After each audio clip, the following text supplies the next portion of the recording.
দিয়ে করে দিয়েছি এরকম। ফার্স্ট আমি কি করব, স্কিনটাকে টাইট করব, ঠিক আছে? যাতে আমি কি করছি, যদি নর্মাল থাক যেরকম ছিলি, ধর হ্যাঁ, তা এই সাইডেরটা যেরকম আইব্রোর দিকেই যাবে। আইব্রো, বাঁদিকের আইব্রোটা আমরা কোন দিকে দাঁড়িয়ে করছি? পেছন দিকে দাঁড়িয়ে করছি। সেম ভাবে এই সাইডটা যখন করব তখন আবার সামনের দিকে দাঁড়িয়ে করব।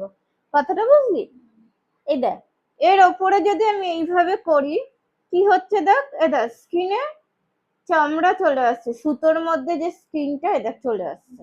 তার জন্য আমি কি করব, টাইট করব। আমরা আইব্রো যেরকম করি, কি করি, টাইট ধরে, কি বলি যে ধরে রাখতে, কেন? যাতে স্কিনটা এরকম টাইট হয়, আমাদের করতে সুবিধা হবে।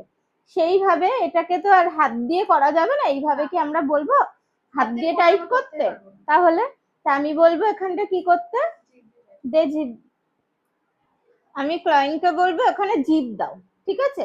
দেখো জিভ দিলে কি হচ্ছে, টাইট হয়ে যাচ্ছে। তারপর আমি কি করব, এই যে আপার লিপ করছি।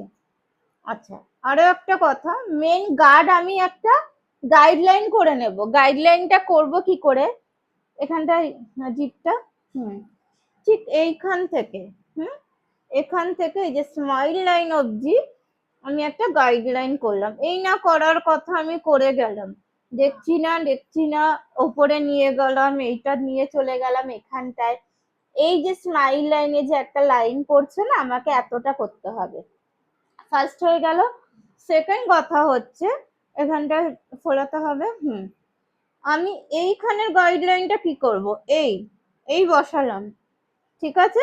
এতটা এই বসালাম, তুললাম, শুধু এইটুকু